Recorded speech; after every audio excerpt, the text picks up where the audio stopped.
two old guys in the records, one old guy for now as Sydney's lockdown restrictions continue.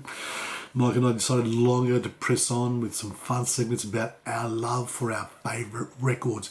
This week it's all about rivalries, whether they were bitter or whether just friendly and competitive. There's been some interesting ones thus far. Before we start, subscribe to our YouTube channel, like us on Facebook, keep those comments coming through, and don't forget to share this love for our episodes with all your friends. Yes, as we create this cult of records here at Two Old Guys and Their Records. Yes, rivalries. This one goes back to the 1960s. This is the mother or the father of all rivalries. It's still discussed today. It transcends generations.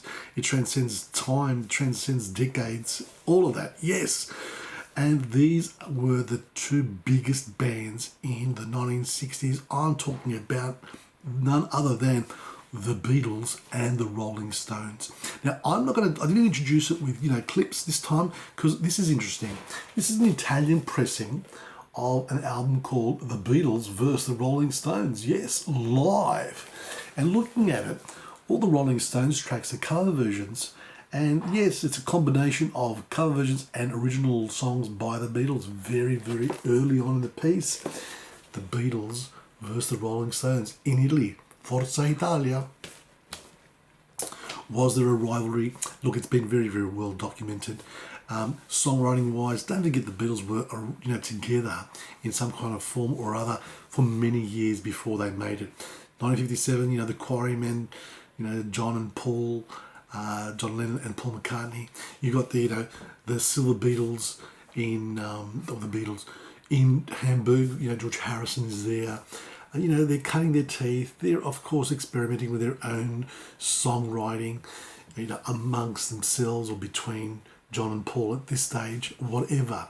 So, they've sort of developed this relationship over many years, whereas the Rolling Stones, they knew, Mick Jagger and, of course, Keith Richards knew each other at high school, but they hadn't seen each other for many years, and they met each other again, on the way to college at a train station or something like that. And so, they've got this love for records, coming in from the United States. Now, so the Beatles are a little bit ahead. So when the Beatles do give them, the Rolling Stones that is, I Want to Be Your Man, as a first hit, it just shows you, yes, Lennon and McCartney have developed this, this songwriting partnership that the Rolling Stones do not have at this point. So yes, I Want to Be Your Man is the Rolling Stones' first hit in the UK, and it's a Beatles song. And, in 1980, John Lennon has a Playboy interview where he says, we didn't give him anything great anyway. Yes, and when the Beatles do record it, it's relegated to Ringo. Right, so it wasn't, one of their masterpieces. Now, you've got to understand that the Beatles were at the forefront of things, and a lot of these bands were just following what the Beatles were doing because they had the formula down pat. They also had the fifth Beatle, George Martin, as a very, very cluey, producer.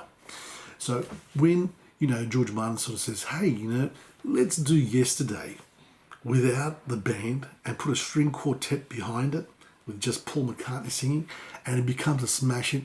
Guess what the Rolling Stones do? As Tears Go By. Great song.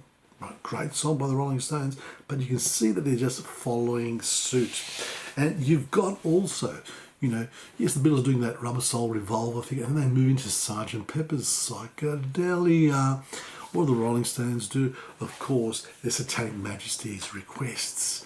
Okay, this is not the Rolling Stones. It's not them. They can't stand this type of music, especially Keith Richards can't stand it, but they follow what the Beatles were doing. John Lennon in that Playboy interview is quite scathing towards the Rolling Stones because he says, we would do something and 2 months later they were doing it. So, you've got that Sgt. Pepper thing with Satanic Majesties, but also he says, hey, we did All You Need Is Love, and then a couple of months later they did We Love You, that really trippy song, which incidentally has Lennon and McCartney on the backing vocals.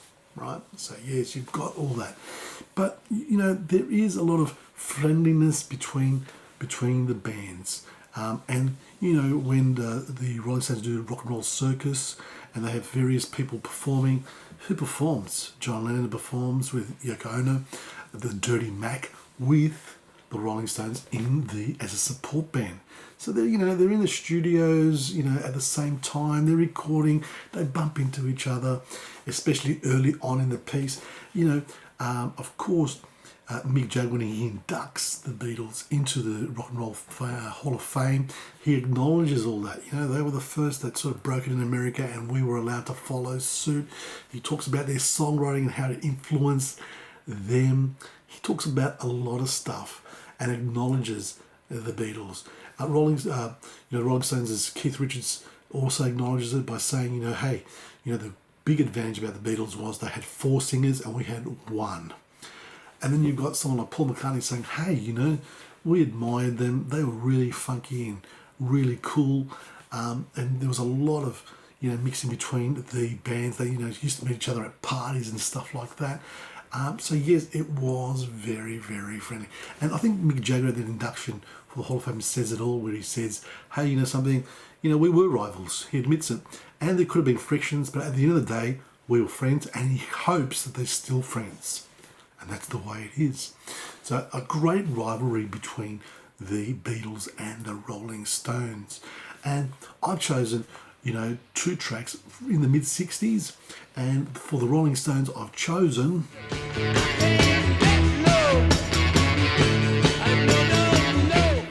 I Can't Get No Satisfaction. One of the greatest songs ever written. What a riff, what a song. Incredible.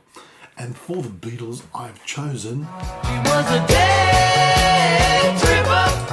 A double A-side single, We Can Work It Out, with Day Tripper on the back. They were both written, in 1965. I think I Can't Get No Satisfaction came first, around September. And of course, the Beatles' double A-side came out about December. Now let's start off with the first one. I Can't Get No Satisfaction came out first. What a riff. Now, I know the Rolling Stones had #1 hits before this, but I think this is their signature. This is all about the Stones. They're not being poppy here. They're being really, really rebellious. If they was, supposed to be the antithesis of the Beatles, this is it. And the song is, of course, representative of that rebelliousness, because he talks about, I'm driving my car and I hear someone on the radio and he's giving me this useless information supposed to fire my imagination. No, it's not working. And then he's watching TV and some other guy is trying to tell him how white his shirt should be. No, this is not for the Stones.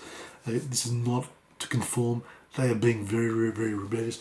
Can I also say that in the UK, it was only played on private radio stations because he sort of says something, trying to make some girl, and that was too explicit or suggestive, whatever you want to say, for UK public radio. BBC didn't want to play it at that point. Now, it is a great track. I must say, Mick Jagger's vocals are very, very charismatic in the way he's so frustrated being boxed in by what people are telling him to do and how to behave and what to say and whatever. You've got that beautiful riff that is amazing. But also, those pauses where he gets, oh, no, no, no, no. And you've got just Charlie Watts and the tambourine, Charlie Watts drumming and the tambourine. It is well structured. Now the song, has been voted as one of the greatest songs ever written. I think the Rolling Stones magazine top 500 had it #2 in 2004. #2 of all time. It's just timeless. Great song. Let's move into We Can Work It Out. Now, We Can Work It Out, it's a double A single, December, like I said. It is the first double A single because Paul wanted We Can Work It Out as an A side, but Day Tripper, John wanted it as an A side. So the compromise was that the EMI released it as a double A single, the first of its kind. The first also of its kind was a studio recording, miming, and no audience, and they regard this as one of the first video clips. I love the choreography of Day Tripper, classic.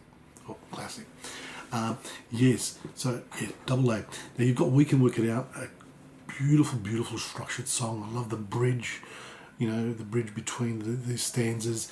You've got Paul being optimistic, we can work it out, but John Lennon being impatient, being time is so short. So you've got this Lennon McCartney thing there, which makes it very, very, very special. And on the other side, you've got Day Tripper. Again, what a riff! What a riff! It's a riff that influences other bands, such as Cream and Sunshine of Your Love, and even Led Zeppelin, Heartbreaker. So yes, what a riff. Of course, there is the drug references, tripping. Okay, so maybe the boys were, experimenting with LSD at the time. I think Paul didn't want to do it at that point. So yes, Day Tripper. Again, #1 single. I love, the structure of it. You've got the riff and then the Ringo's drums come in with the bass of Paul. It's just perfectly structured. Great, great song. Now, #1, again, all over the place. I think it's one of the biggest #1 singles in all the 60s with 2 classic songs on it. Now, what do you say? What do you think? Okay, I'm sure it's going to be a Rolling Stones vs Beatles debate, but I can't get no satisfaction, and We Can Work It Out, Day Tripper, 1965 both. Tell us what you think. Like us on our Facebook page. Subscribe to our YouTube channel. Share the episode with your friends. And we'll see you tomorrow with another rivalry.